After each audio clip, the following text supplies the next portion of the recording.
bienvenue dans ce numéro de Tout Contrôle sur Golf TV Africa. C'est toujours un plaisir de vous retrouver. C'est une première semaine qui vient de s'achever. Enseignants, élèves et étudiants ont effectivement repris avec les habitudes des cours. Pas de difficultés majeures annoncées depuis lundi. Tout porte à croire que tout va bien. Le bilan à la reprise, à la première semaine donc, c'est le thème retenu dans Tout Contrôle de ce samedi 24 septembre. Et pour en parler, c'est Noël Chadaré, conseiller pédagogique et secrétaire général de la Confédération des organisations syndicales indépendantes du Bénin, COSI Bénin, que nous recevons. Bonjour à vous, SG. Oui, bonjour, madame. Alors, les cours ont bel et bien repris. Monsieur Chadaré, dites-nous, quelle appréciation faites-vous de façon générale de cette reprise-là? Oui, avant d'entrer dans le vif du sujet, je tiens d'abord à saluer les téléspectateurs de cette émission, ceux qui sont tous les samedis câblés pour suivre cette émission. Je leur souhaite un bon week-end.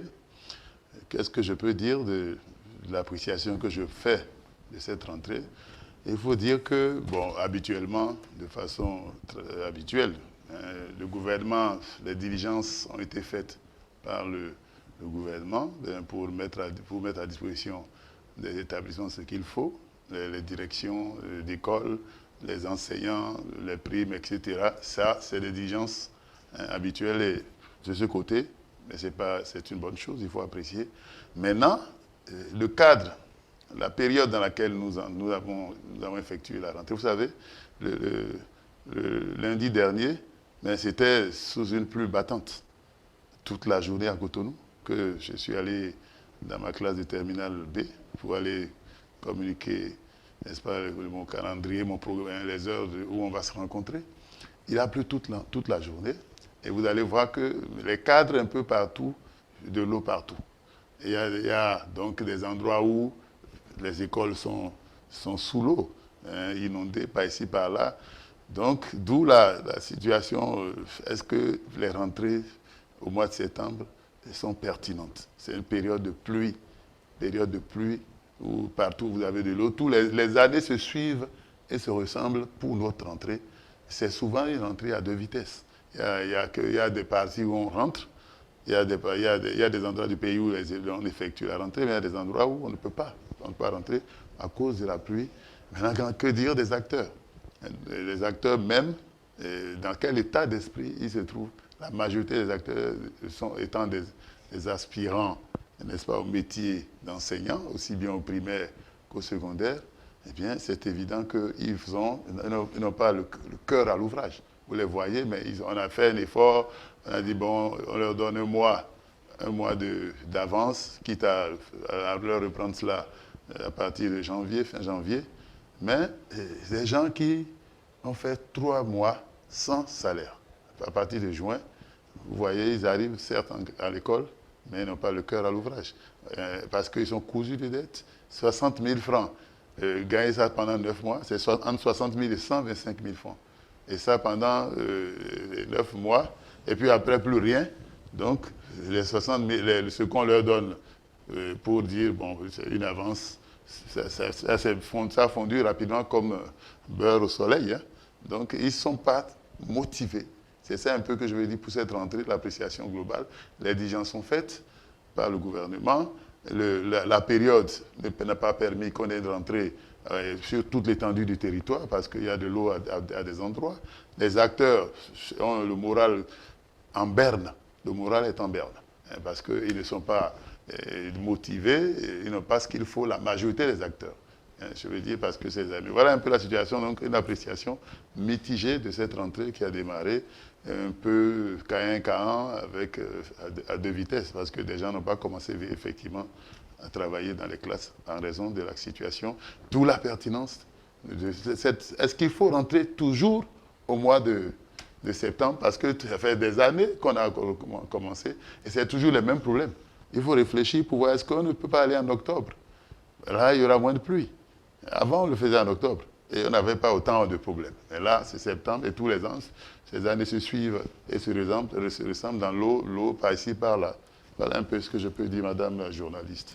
Monsieur le secrétaire général de la COSI Bénin, dites-nous concrètement que retenir une semaine après. Est-ce que les cours ont repris effectivement partout? Comment ça se passe? C'est ce que je dis, les cours ont repris par endroit. Une chose, c'est que les AME, j'ai dit parce que c'est la majorité, hein, le corps enseignant. Cette fois-ci, ça ne traîne pas traîné. Les gens ont commencé là où on peut commencer les cours. Seulement qu'on a constaté par endroit que le traitement qui leur est fait est un traitement disparate. À certains endroits, ils ont 22 heures, 20 heures.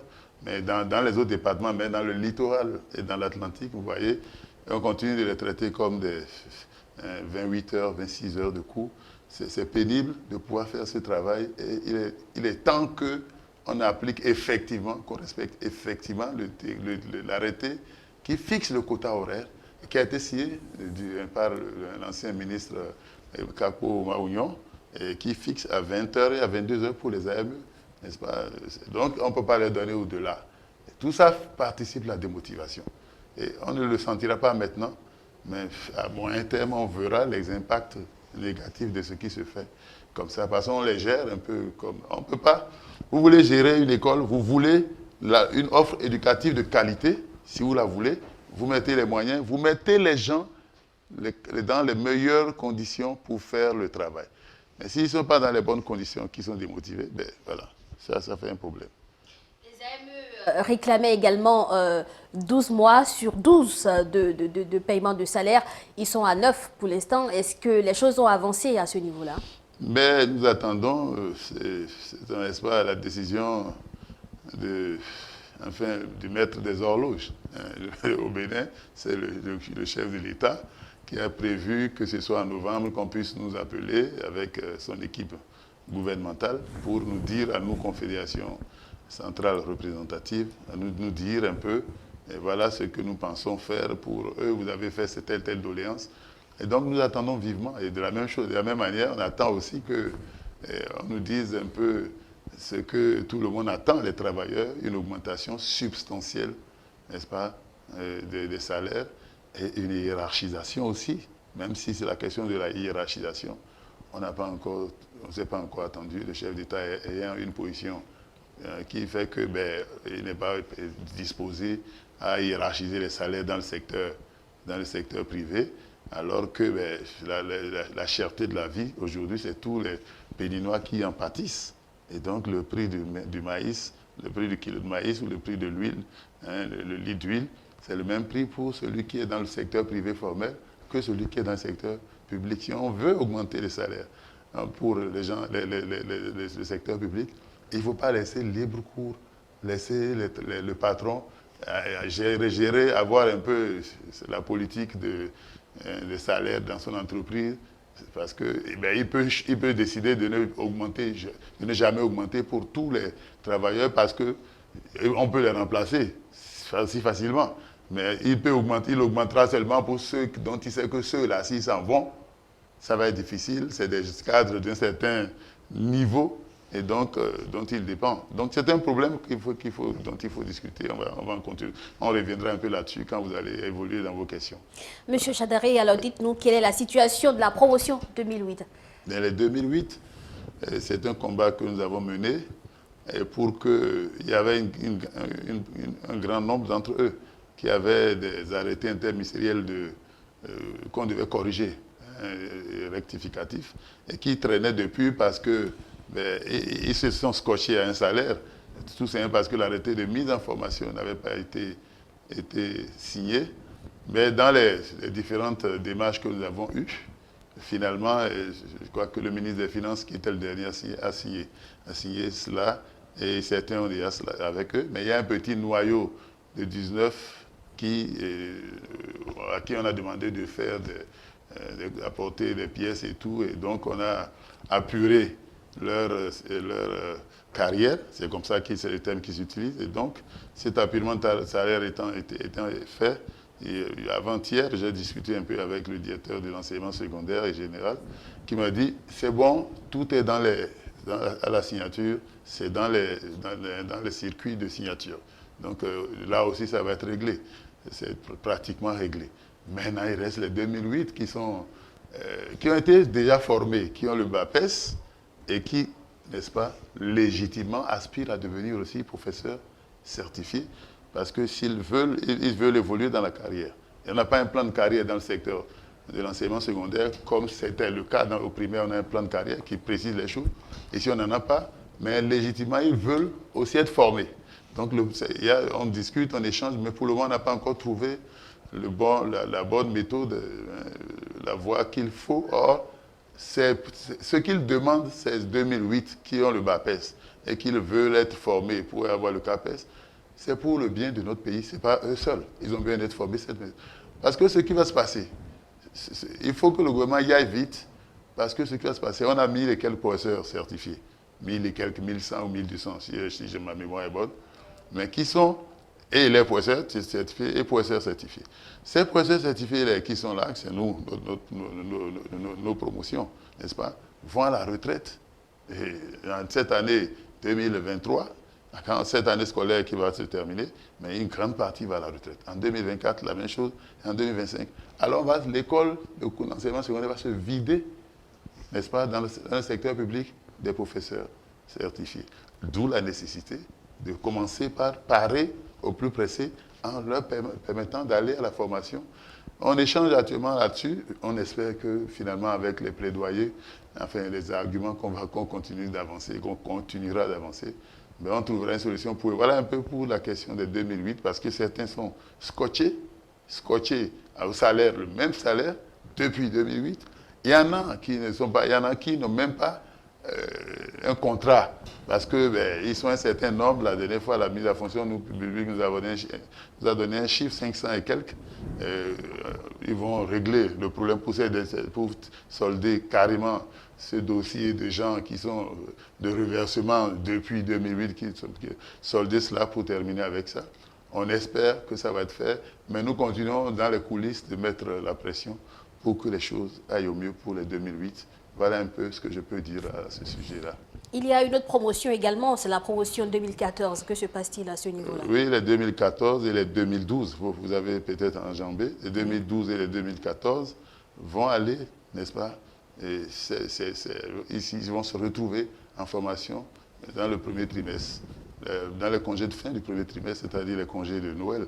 C'est ça que le ministre de l'enseignement secondaire et madame la ministre de la fonction publique, c'est l'assurance ferme qui nous a été donnée, n'est-ce pas? Tous les deux ont pris la parole pour nous dire, vous posez le problème il y a longtemps, on a trouvé enfin, n'est-ce pas, un modus vivendi, enseignement secondaire et fonction publique, pour que les petits goulots d'étranglement pour faire paraître l'arrêté interministériel soient sautés et que rapidement ces arrêtés paraissent. Et donc, les formations auront bel et bien lieu. Déjà, des contacts ont été pris entre le ministère, parce que ça, c'est le DC qui me l'a dit, DC de l'enseignement secondaire, M. Yayouba, qui m'a dit, nous avons déjà rencontré l'école normale supérieure, tout est déjà enfin prêt, les échanges ont été faits pour que, eh bien, à la fin du trimestre, premier trimestre, enfin, ils puissent être formés et quitter cette situation de galère, parce qu'ils sont scotchés à un salaire qui est totalement ridicule en ces temps où il ne fait pas bon vivre. Voilà. Puisque nous sommes avec vous, Monsieur Chadaré, dites-nous ce qui est prévu pour ce qui concerne la formation des enseignants. La formation des enseignants, ce qui est prévu, c'est ce que je viens de dire avec vous, c'est qu'ils vont être formés. Maintenant, il y a d'autres formations qui doivent être aussi qu'on fait pendant l'année. C'est l'animation pédagogique des zones que font les CP et ensuite les animations hebdomadaires, tous les mercredis où on se retrouve entre collègues. Donc il y a une formation qui ne dit pas clairement, qui ne dit pas son nom. C'est une formation sur le tard avec les nouveaux. Mais il y a une formation qui moi, me préoccupe et que je constate que le gouvernement ou les ministères concernés, ce n'est pas encore leur dada, parce que quand vous recrutez des gens qui ont le bac, pour dire ils sont ME, vous recrutez des gens qui ont la licence, le duel, le DUES, etc., la maîtrise. Ils ont le bagage sur le plan intellectuel. Ils ont les connaissances techniques, les connaissances, mais ils n'ont pas la façon de faire la chose, d'enseigner. Donc, il est quand même normal qu'on puisse, avant que la rentrée, on commence la rentrée, c'est pour la qualité de l'offre éducative, il est indispensable de les former sur un temps, une durée. On a toujours réclamé cela, 1 mois, 2 mois, 1 mois au moins minimum, 3 semaines, 1 mois, pour qu'ils puissent savoir comment, quand ils se retrouvent en classe, qu'ils soient à l'aise. Parce que le professeur ou l'instituteur, il ne va pas bégayer en classe. Si vous allez en classe, vous devez être maîtrisé, dominé et avoir les stratégies. Dominer ce que vous voulez enseigner, avoir les stratégies pour atteindre les objectifs. Et ça s'apprend. Et on ne peut pas les jeter comme ça dans les classes. Et c'est ce qui se fait. Ils sont les plus nombreux. Et ça, ce n'est pas une bonne chose. Voilà un peu ce qui concerne les formations. Les formations classiques seront les 2012, 2014 vont aller en formation. Le reste, c'est ce qu'on fait toutes les semaines et tous les trimestres par les animations pédagogiques de zone. Voilà. Vous avez tantôt parlé de la galère que vivent certains enseignants, la promotion 2008, la promotion 2012-2014. Dites-nous ce que le Conseil national de l'éducation fait pour régler ce problème. Ce Conseil national de l'éducation, un conseil national qui, je disais quand on avait institué, et ça existait déjà, mais à nouveau, dans sa version nouvelle, forme nouvelle, c'est un conseil national d'éducation qui est comme une sorte de super ministère. Un super ministère où les ministres, les 3 ministres, me semble un peu comme être des ministres délégués ou peut-être enfin quelque chose comme ça, sous le ministère sous le super ministère qui est le Conseil national d'éducation. Et les choses traînent. C'est un Conseil national d'éducation qui n'a pas, j'ai le sentiment que les dossiers vont là, mais du temps, énormément du temps. Ça alourdit beaucoup plus même que ça ne devrait accélérer. Or, l'objectif, c'est que les choses se fassent avec célérité. Mais là, c'est bien, les choses traînaillent. Je crois qu'ils n'ont pas tout le personnel. C'est de vue un peu de près, parce que je suis allé là-bas au moins 2 fois. J'ai le sentiment qu'ils n'ont pas tout le personnel qu'il faut pour aller vite, pour faire les choses vite. Parce qu'ils sont au-dessus des ministères. Donc, qu'est-ce qu'ils font pour que... ils sont dans la conceptualisation. On leur demande leur avis sur certaines choses, ils doivent donner des avis, mais les avis qui tardent à être donnés, souvent, c'est en retard, c'est cela. Donc, c'est quelque chose qui doit être revu. Il faut même évaluer ce Conseil national de l'éducation qui a fait un certain temps pour voir est-ce que ça va dans le bon sens avec les acteurs. Parce qu'ils se préoccupent parfois des choses, de petites choses qui ne devraient pas les préoccuper, mais ils regardent un peu partout et tout, ils ne peuvent pas tout faire à la fois. Ils embrassent tout, ils n'ont pas le personnel suffisant. Ça, c'est une conviction que j'ai.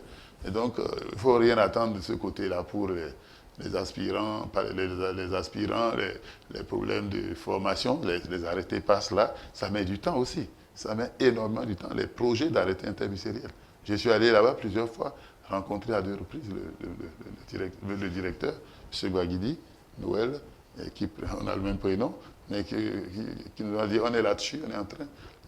Ça traîne les choses. Voilà un peu ce que je peux dire pour le CNE qui doit être dynamisé, renforcé en personnel pour, n'est-ce pas, donner une rentabilité meilleure à ce que nous voyons maintenant. On voit quand même que le Conseil national de l'éducation est constitué essentiellement d'enseignants. Les problèmes d'enseignants devraient quand même toucher ce conseil-là, n'est-ce pas? Oui, mais s'ils n'ont pas ce qu'il faut, tout le personnel qu'il faut, s'ils sont un noyau, et que les choses... Parce que quand vous écoutez, vous allez dans les ministères, les 3 ministères, bon, moi, du ministère primaire, secondaire, où j'y vais souvent, je vois qu'on dit c'est au Conseil national. C'est au Conseil national. Mais ça met du temps, ça met du temps, ça met du temps. Ça signifie qu'ils n'ont pas... Ils embrassent un peu trop, mais ils n'ont pas ce qu'il faut pour avoir les résultats. Donc, c'est vrai, il y a des enseignants, c'est des gens de certains niveaux, des gens qui inspirent, n'est-ce pas, le respect par n'est-ce pas, leur profil. Ils inspirent le respect que j'apprécie. J'ai certains qui sont là, qui ont été mes professeurs. Donc, mais est-ce qu'ils ont tous les leviers de commande? Est-ce qu'ils ont tout ce qu'il faut, le matériel, le personnel, tout ce qu'il faut pour faire vraiment le travail avec célérité?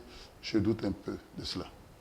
Voyez-vous quand même une volonté du gouvernement à régler vraiment ces différents problèmes d'enseignants aujourd'hui? Bon, mais se régler, le gouvernement ne recrute pas. C'est le gouvernement fait du saupoudrage, rafistolage. Ce qui se passe, c'est ça. Il faut dire les choses, appeler un chat comme un chat, un chat, un chat.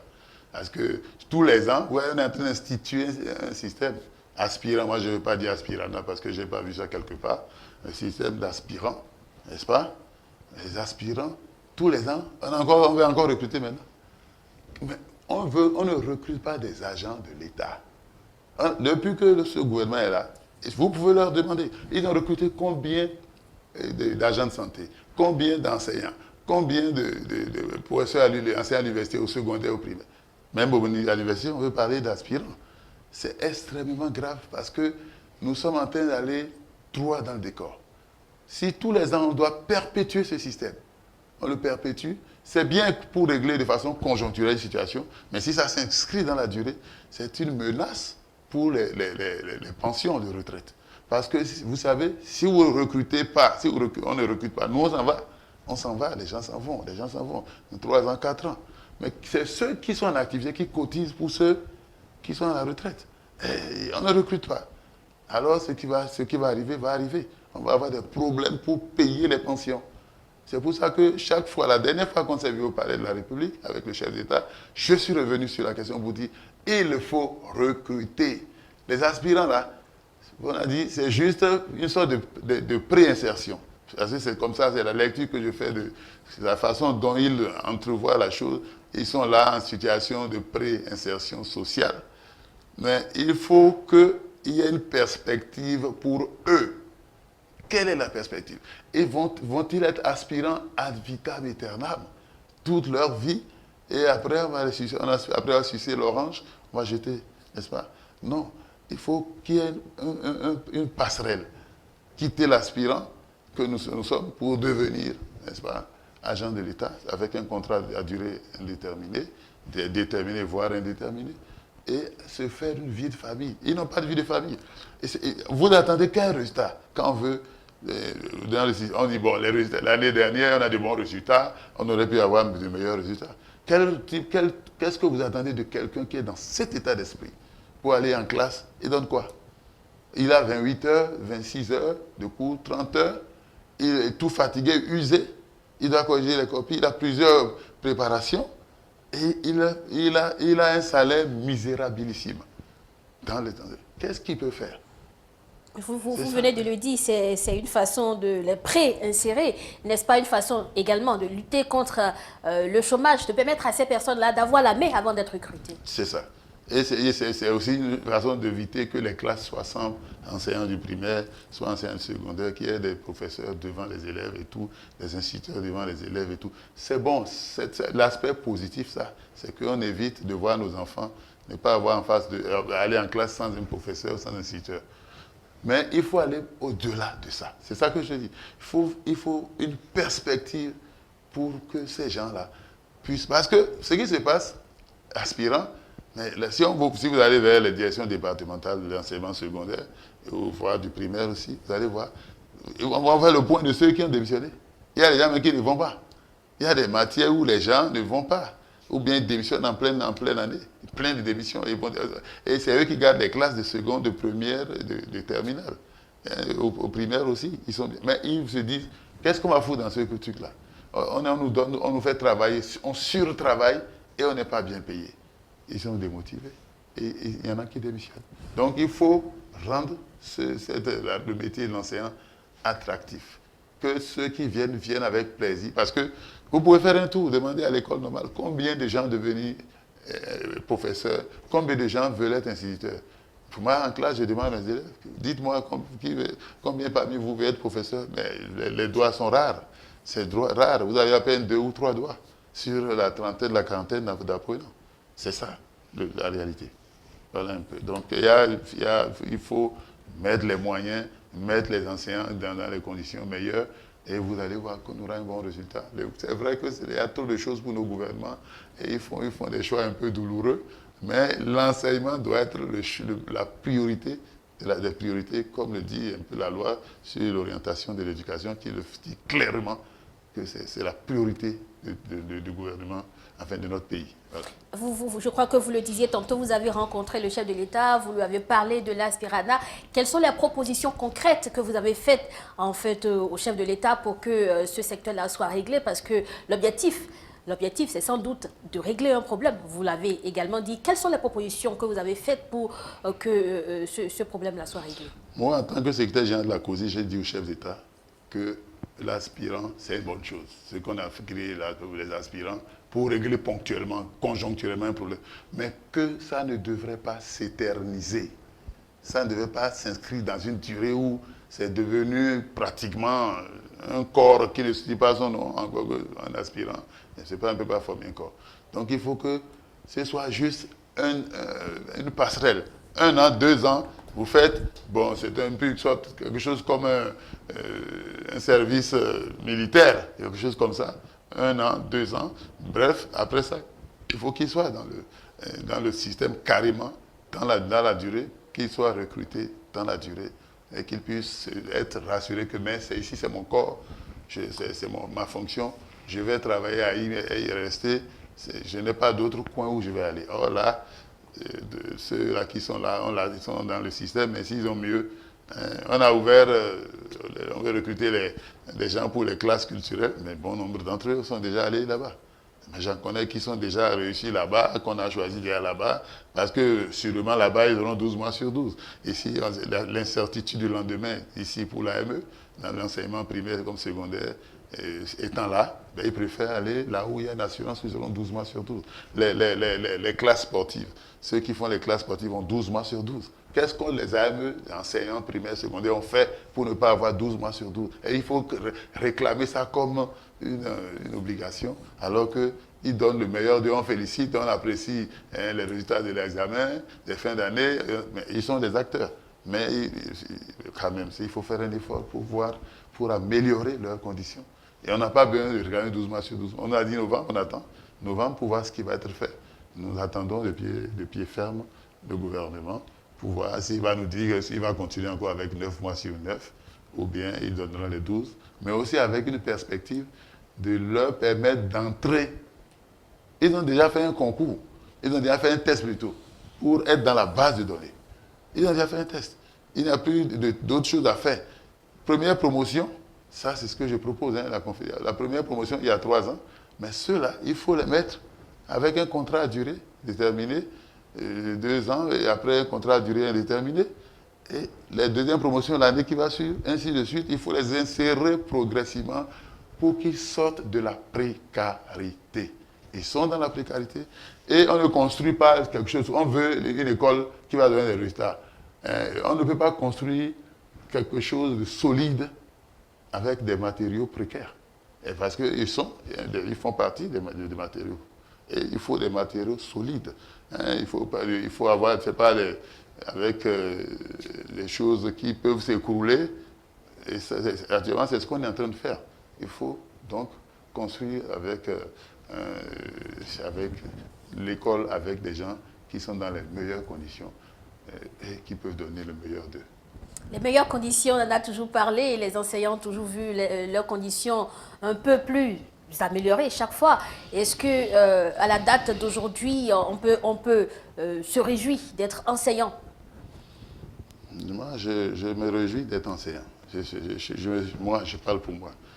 Je me réjouis d'être enseignant parce que c'est un métier que j'aime. Et quand je ne travaille pas avec mes élèves, le mardi, c'était mon premier cours, la craie me brûlait.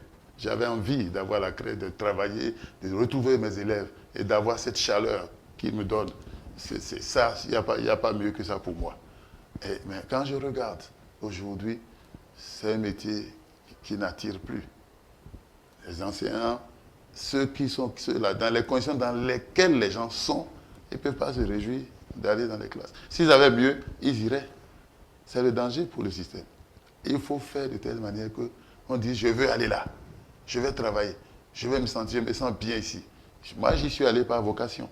J'ai vu mon professeur en classe de terminale première, c'était un très bon professeur, et je lui ai dit, je vais être comme vous. Il m'a dit, il n'y a pas grand-chose dedans, hein.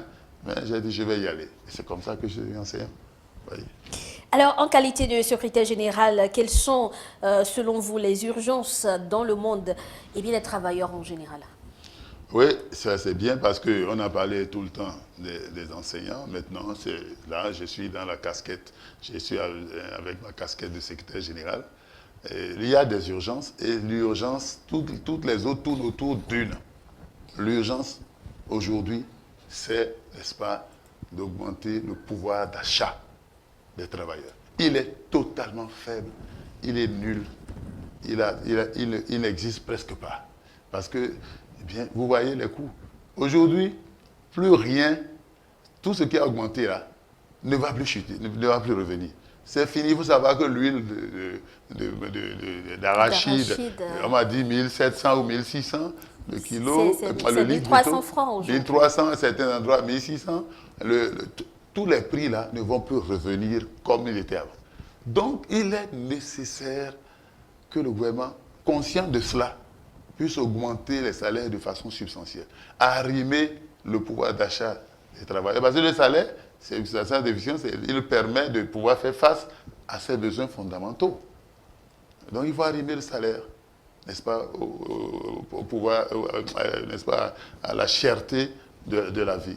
Donc, c'est l'urgence aujourd'hui, parce que cette urgence-là, ça fait qu'il faut augmenter les salaires, il faut payer les rappels qu'on doit augmenter les salaires, mais aussi augmenter les pensions de retraite. Ça, je l'avais dit au palais, au chef d'État, qui a trouvé la pertinence de ce que j'ai dit, parce que les retraités vont sur le marché autant que nous. Et donc, il n'y a pas de produit pour les retraités, le prix des retraités n'en tombe pas, et le prix des agents, ceux qui sont en fonction.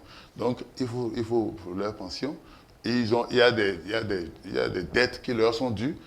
Sur le président, n'est-ce pas, Yahi, il a fait 25% d'augmentation du salaire.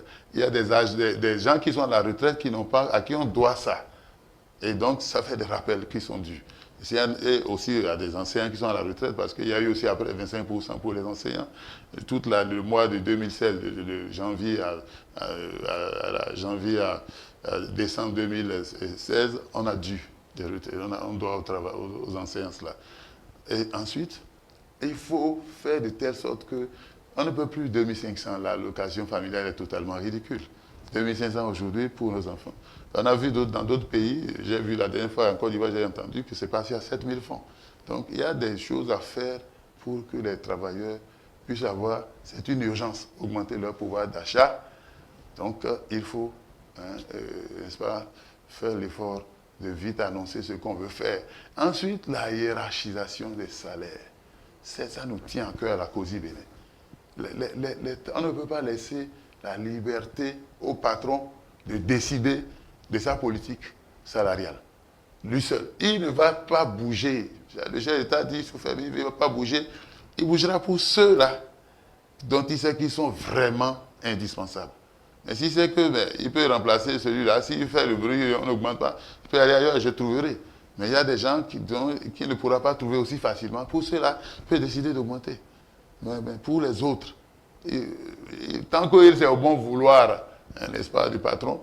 Donc, le chef d'État, nous, on a suggéré, la COSI a suggéré au chef d'État, au gouvernement, de faire de telle sorte que, même si on leur laisse cette possibilité, de faire de telle sorte que les pouvoirs, les entreprises, les patrons qui augmentent, en tenant compte le SMIC qui passe à 53 000, si on augmente pour les travailleurs, les patrons qui vont augmenter, n'est-ce pas, ils vont hiérarchiser les salaires, ces patrons, il faut leur accorder des facilités, les encourager. Mais ceux qui ne vont pas le faire, il faut les sanctionner. Il y a des possibilités de les inciter à y aller. Et c'est ces possibilités de les inciter là qu'il faut trouver pour qu'ils ne disent pas, ils restent tranquilles, ils décident quand ils veulent augmenter, ils n'augmenteront jamais pour certaines catégories. Cela n'arrive souvent pas d'ailleurs. Oui. Et aujourd'hui, selon les chefs d'entreprise, c'est plus facile de licencier parce que ce que vous payez lorsque vous licenciez quelqu'un, ce n'est plus énorme. Mais oui, c'est la fragilisation du travail. Le chef ne pas de déréguler le travail en votant des lois. La loi sur l'embauche, on peut licencier les gens comme on veut. Et ça, c'est revers. Les revers, c'est tout simplement ce que vous êtes en train de dire. Le patron est tout puissant et le travailleur est dans une situation taillable et corvéable à merci. Vous avez vu ce qui se passe à Khossou-Beta, n'est-ce pas, avec les travailleurs ou les Chinois, n'est-ce pas, ceux qui les utilisent, malmènent parce qu'on a pris des textes qui présentent les travailleurs comme des gens qu'on peut utiliser, malmener, traiter. On a l'inspection du travail, ils ne sont pas nombreux, les inspecteurs de travail, pour contrôler ce qui se passe dans notre pays. Il faut recruter des inspecteurs de travail. Il faut les recruter en nombre important. Ce qui s'est passé là-bas, c'est extrêmement grave. Mais c'est la partie émergée de l'iceberg, ce qui s'est passé à Khossou-Beta, là où on a vu, on fait des corvées, il faut faire des corvées aux travailleurs. Il faut creuser le trou, se mettre dedans. Mais parce que les gens fassent fond. On a dit, venez, investir dans notre pays, et tout est libre, vous pouvez faire des gens comme vous voulez. Voilà les conséquences. Et c'est ce que je dis, c'est la partie émergée. Pire ailleurs dans notre pays, ça, vous allez en trouver. Donc, c'est quoi qu'il faut revoir un peu. Moi, la COSI a demandé au chef d'État à plusieurs reprises, par son secrétaire général, évaluons les tests qui ont été pris pour déréguler le marché de l'emploi, pour rendre flexible le marché du travail. Ces textes-là, évaluons-les pour voir depuis que ça a été, n'est-ce pas, voté, qu'est-ce que ça a apporté? Est-ce que les travailleurs sont bien dans leur peau? Comment on les traite sur les lieux de travail? C'est un peu ça. Parce que c'est d'abord l'homme au cœur du développement et non de l'argent pour, n'est-ce pas, faire des choses qui ne vont pas servir à l'homme. Si l'homme n'est pas heureux, n'est pas épanoui. Voilà.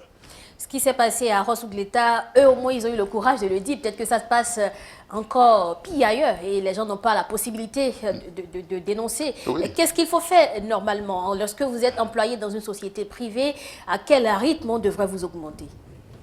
En principe, c'est tous les 2 ans, en principe, comme on le fait dans la fonction publique. Après un certain temps, on doit augmenter en tenant compte, même si ce n'est pas tous les 2 ans, on peut tenir compte du coût de la vie, le coût de la vie. Et on doit voir, puis le bénéfice que vous faites dans l'entreprise. Parce que les entrepreneurs, les chefs d'entreprise, les patrons ne sont pas des philanthropes, mais en voyant la rentabilité, il faut aussi voir ce que vous gagnez, vous devez pouvoir distribuer un peu sur les travailleurs. Eux, c'est la plus-value, c'est le capitalisme absolu. Donc, c'est ça. C'est les lois qui ont été votées qui nous mettent dans cette situation aujourd'hui. On a précarisé le travail et on a fait du patron un homme qui peut faire ce qu'il veut du travailleur. Et donc, vous dites, ce qu'on a vu à Khossou-Beta, il y en a ailleurs, il va en avoir pire ailleurs. Mais les gens ont peut-être peur de dénoncer, ils vont perdre leur travail. Ils vont perdre leur travail. Et puis là, je prends même pour les femmes, vous êtes une femme, n'est-ce pas? Si le patron dans l'entreprise a besoin, n'est-ce pas, regarde les rondeurs de la femme et tout, elle est intéressée par des choses par elle, si elle n'accepte pas, la COSI a un centre d'écoute. Centre d'écoute où nous avons une ligne verte où les gens viennent, les gens appellent, on a entendu des choses où des femmes ont eu le culot de braver le patron. Et donc, ça a permis mais le travail, elle perd le travail. Vous allez en justice, vous perdez le travail. Ou bien vous acceptez ce qui... Donc, quelque part, c'est vrai que l'intention est bonne de voter. On veut développer notre pays. Donc, il faut faire des facilités aux patrons. Il faut faire de telle manière qu'ils puissent investir dans notre pays. C'est vrai. Mais en même temps, il faut préserver le Béninois, l'homme, le mettre au cœur pour qu'il n'y ait pas des abus comme on en voit depuis un certain temps. Surtout avec ces lois qui ont été votées par l'Assemblée nationale de la 7e législature. Quelles sont les démarches que vous prenez, les démarches que vous entreprenez lorsque vous avez de ces écoutes? Là, vous nous avez tantôt parlé des écoutes de la COSI Bénin. Lorsque vous avez de ces plaintes-là, quelles sont les démarches que vous faites pour protéger le travailleur? C'est le discours, le dialogue, les échanges avec le patron. On rencontre le patron, on échange pour voir un peu comment on peut faciliter la tâche aux travailleurs et aussi en pensant aussi aux patrons. Donc on reçoit, n'est-ce pas, la bourse du travail, la COSI, nous recevons ces patrons pour échanger et discuter quand ils commettent des abus. sur les travailleurs.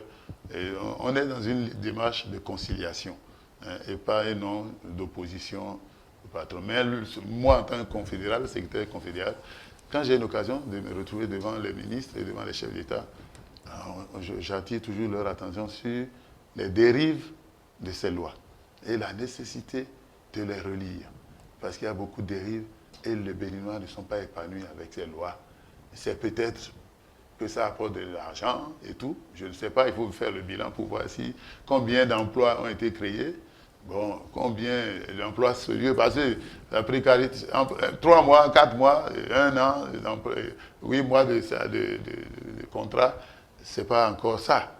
Et moi, je crois que notre gouvernement, le Bénin, doit pouvoir prendre l'exemple sur la France, puisque la France, on regarde tout le monde la France. Mais j'ai vu le président Macron et son gouvernement inciter, encourager les employeurs, le patronat, à faire des contrats de longue durée. Et ceux-là qui font ces contrats de longue durée, il y a des facilités pour eux, fiscalité et tout, facilité. Mais ceux qui font des embauches de 5 mois, 6 mois, 3 mois, mais ils sont pénalisés. Bon, il faut des formules qui encouragent, qui protègent le travailleur, et non des décisions qui rendent roi. Le patron est tout roi, de façon, il est dans son royaume, il fait ce qu'il veut. C'est vrai, parce qu'il faut aussi qu'on se demande, mais quand on fait ça qu'est-ce qu'on fait pour que les patrons respectent nos textes? Quelles sanctions pour eux? Ça, le gouvernement béninois doit aussi penser à cela. Donc voilà un peu ce que je peux dire. Nous continuerons de répéter, utilisons les voies qui sont les nôtres, hein, les démarches qui sont les nôtres, pour qu'on entende raison. Mais pour l'instant, on n'a pas encore le sentiment d'être bien entendu. Toujours est-il que dans les entreprises, dans les pays plus développés, aux États-Unis, il y a possibilité de savoir ce qui revient, ce que l'entreprise gagne. Peut-être que ça se passe ici au Bénin également. Mais chez nous, au Bénin, beaucoup se plaignent de ce que le travailleur n'a pas fait assez pour bénéficier peut-être davantage, peut-être d'augmentation. Ça peut être des allégations pas fondées. Voilà, de quelle matière disposons-nous pour vérifier ces revenus-là de nos patrons, oui, pour pouvoir exiger ou demander de façon ferme ces augmentations, ces primes? Oui, je crois que ça va être une question de volonté politique. Volonté politique au plus haut niveau pour dire, dans les entreprises, il doit y avoir le dialogue dans l'entreprise. Il doit y avoir des syndicats dans l'entreprise. Non pas des syndicats qui vont détruire, parce que si un syndicat veut chercher à détruire l'entreprise, ben ça fait, lui, il perdra le travail, l'entreprise sera détruite, mais il perdra. Donc il doit y avoir une autre approche. Et nous travaillons à ça, nous formons les gens pour ça. Mais il faut on fasse l'obligation qu'il y ait une vie, n'est-ce pas, un dialogue social dans l'entreprise, dans les conseils d'administration, que les travailleurs soient présents, que le syndicat existe, et qu'on dise même pour, n'est-ce pas, soumissionner à un marché public. Comme on dit, être en règle avec vis-à-vis du fisc, faire déclarer les travailleurs par ici, par là, tous ces critères qu'on avance n'est-ce pas, pour soumissionner un marché public, n'est-ce pas, il faut mettre dedans aussi prouver qu'on a le syndicat dans l'entreprise. Et là, je crois que ça va nous permettre de pouvoir suivre ce qui se passe dans les entreprises. Parce que s'il y a le syndicat d'entreprise, ce n'est pas pour détruire l'entreprise, mais pour avoir un œil.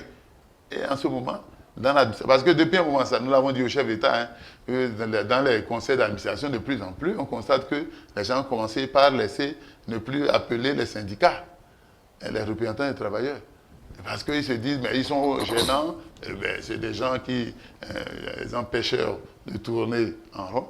Mais ça dépendra, si on veut ce que vous êtes en train de demander, nous continuerons de demander ça, que dans l'entreprise. Parce qu'aujourd'hui, on parle n'est-ce pas, de la lutte contre l'environnement et tout, et la lutte contre la pollution, etc. Les travailleurs doivent avoir leur regard. Dans l'entreprise est capable de dire, mais ici il y a tel problème, échanger avec le patron pour faire changer les choses. Donc il doit y avoir une vie dans le syndical, dans l'entreprise. Tant qu'on ne va pas réussir à faire ça, Les gens font comme ils veulent, ils terrorisent. Dès qu'on dans une entreprise, quelqu'un lève le doigt pour dire on va mettre sur pied un syndicat, on le renvoie. On le renvoie. Ah, on le menace, c'est ça, je ne veux pas de syndicat ici. On le renvoie. Mais nous avons des sociétés comme ça. Mais quand moi, je suis mon syndicat, ma confédération, voulait aller implanter un syndicat là, les patrons ont été très, très hostiles. Mais aujourd'hui, nous avons de très bons rapports avec ces patrons. Parce qu'ils ont vu que nous avons une approche qui n'est pas celle, qui est différente des préjugés que ces patrons avaient. Ils ont compris que c'est important parce qu'il y a des moments donnés, ils sont en difficulté, où nous, moi, en tant que secrétaire général confédéral, ces entreprises, j'utilise, n'est-ce pas, ma position pour les aider à régler des problèmes. Parce que si l'entreprise a des problèmes, il va mettre en chômage technique les travailleurs. Et c'est moi qui perds, c'est les travailleurs qui perdent. Donc on n'a pas intérêt n'est-ce pas, semer le bordel, excusez-moi du terme, semer le bordel dans une entreprise, mais plutôt travailler à ce qu'il y ait création de richesse. Et quand il y a création de richesse, que tout le monde puisse en bénéficier aussi, parce que ceux qui ont créé la richesse doivent en bénéficier aussi. Revenons un peu au secteur enseignant. Vous avez eu la rencontre gouvernement-syndicat il y a cela quelques semaines. Dites-nous quels ont été les consensus, quels ont été les résultats, les avancées cette année. Non, avec le gouvernement, on a parlé essentiellement de la rentrée, comme je vous l'ai dit. On a parlé de la rentrée. Et on a, c'est un des éléments de satisfaction, c'est ça que je vous ai dit. La formation des 2012 et 2014, ce n'est plus une probabilité, ça va être une certitude à partir de ce qu'on a fait, on a dit. Et il y a aussi que le gouvernement a fait un effort et nous a dit, moi j'ai posé un problème concernant les praticiens hospitaliers universitaires, parce que leur secrétaire général, M. Agosso, m'a saisi pour cela. Et j'ai discuté de cela pendant la séance. Et parce qu'ils ont une prime, n'est-ce pas, ils ont un statut particulier et ça devrait les accompagner, transformer cela de manière à ce que ça les accompagne à la retraite. Mais n'est-ce pas, les financiers disent non, tant que l'arrêté qui existe n'est pas abrogé, nous ne pouvons pas le faire. Donc dans les échanges fructueux qu'on a eu avec le gouvernement, le ministre de la Santé, le ministre, n'est-ce pas, le représentant du ministre de l'enseignement supérieur, le directeur du cabinet, dans les échanges avec M. Biocani et tout, on a vu qu'il y a eu la volonté, on a dit, nous allons prendre un arrêté. C'est déjà un projet et ça va être fait, et c'est fait. Et c'est fait, et ils ont tenu, ils ont joint l'acte, n'est-ce pas, à la parole. Il faut apprécier ça. C'est un des fruits importants que nous avons eu.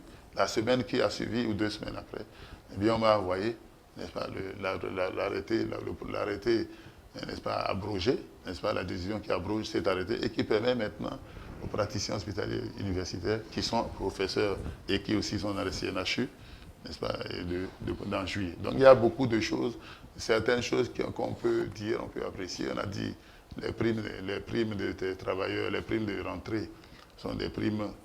Les gens pensaient que ça allait à la suppression, mais on nous a donné la garantie qu'on a mis le coude là-dessus seulement pour vérifier si les gens sont effectivement allés aux journées pédagogiques. Et après, nous avons déjà reçu aussi ça.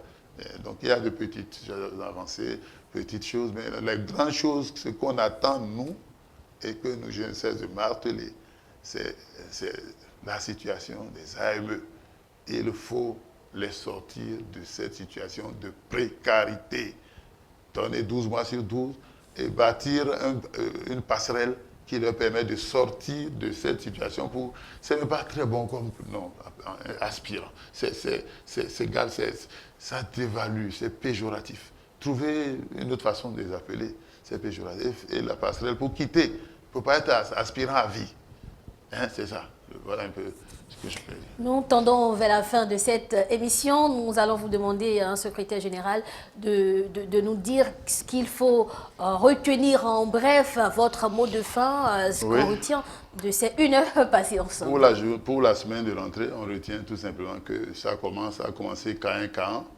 Et bon, avec morale pas tellement au point des enseignants, qui sont pour la plupart des AME. Donc il faut agir vite pour doper leur morale, prendre des décisions qui dopent leur morale pour qu'ils puissent être rentables, donner le meilleur d'eux. Et pour aussi les travailleurs, nous attendons vivement, novembre n'est plus loin, hein, on nous a dit c'est novembre, et que ce ne soit pas les miettes qui soient jetées aux travailleurs parce qu'il faut tenir compte de la cherté de la vie, le coût de la vie aujourd'hui, pour arrimer raisonnablement les salaires, n'est-ce pas, au coût de vie. On ne demande pas au bon Dieu sa barbe, on veut quelque chose quand même de bien qui nous permet de dire, on a vu ailleurs dans la sous-région, c'est fait en Côte d'Ivoire, c'est fait au Sénégal, c'est fait tout récemment au Togo, c'est fait au Rwanda, dans la plupart des pays, Congo et tout ça. Et quand le tour du Bénin, on croise les doigts. On espère que comme le chef d'État est un Agbono, comme on le dit Agbono, il va nous faire quelque chose d'un digne d'un Agbono. Vivement, c'est ce qu'on attend. Et moi, je suis toujours de nature optimiste. J'espère qu'il fera quelque chose de bien. Je ne vais pas douter un seul instant qu'il ne fasse pas quelque chose de formidable pour les travailleurs qui ont besoin qu'il nous dope le moral pour qu'on puisse donner le meilleur de nous et que le développement soit présent comme il le souhaite. Voilà. Alors, merci à vous, Monsieur Noël Chadaré. Je rappelle que vous êtes le secrétaire général de la COSI Bénin, la Confédération des organisations syndicales indépendantes du Bénin. Nous avons parlé du bilan fait une semaine après la reprise des classes et nous vous disons merci. Merci à vous aussi. Chers téléspectateurs, merci à vous également de rester avec nous sur Golf TV Africa 24h sur 24.